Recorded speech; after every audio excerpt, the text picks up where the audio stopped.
me or my people. For the last 1 year, it's been very difficult for me. But I'm a very persevering man, very enduring. And what happened on Thursday is a culmination of continuous persecution and stress for a year. And when I look at it, probably it is history repeating itself. But President William Ruto wanted to take me the route President Daniel Arap Moi took Kenneth Matiba. He pushed Matiba up to getting a stroke and eventually dying. When I look to what the president is doing to me, especially now when I'm in hospital, crippling me, treating me like an animal, I think he wanted to take me the Matiba route. But God is gracious. It didn't happen that way. I hear many of his people are calling here asking whether I'm dead, whether I'll survive, whether I'll recover. They were celebrating. It's the most unfortunate thing that has ever happened in this country. That you can be so vicious to a man who helped you to be president. And the crime of this man, telling you the truth. Don't evict people without compensation, Mr. President.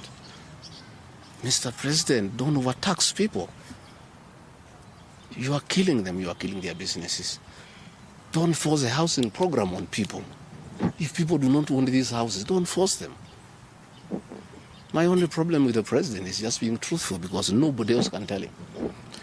The framers of the 2010 Constitution wanted a deputy president who is elected as a buffer who can stand for the people. The charity we are being treated for, too, is get rid of an elected deputy president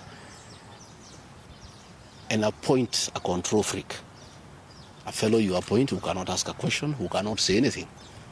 And I'm sure if they succeed, he'll be asked to sign an undated resignation letter so that in case he starts asking questions, he can just be told to resign. But the framers of the 2010 Constitution were very clear in their mind why they wanted a deputy president who is elected.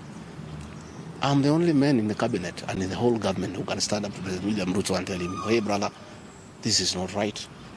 This Adani thing is not good for the country. There's too much corruption, Mr. President.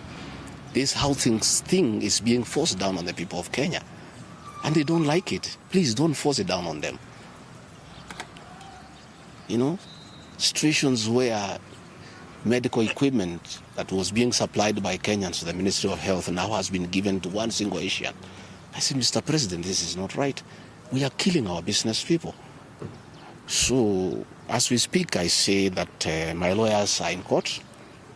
We have faith in our judiciary.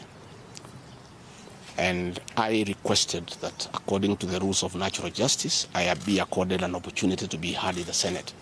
You remember I presented myself to the National Assembly and defended myself. In the Senate, I was there day one. And even when the Speaker asked me to sit down to listen to the charges, I decided to stand up to face my accusers. I was there the following day. I was ready for cross-examination. The 11 counts is nothing but malice and fiction.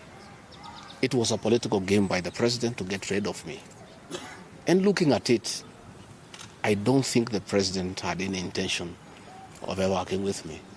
I think he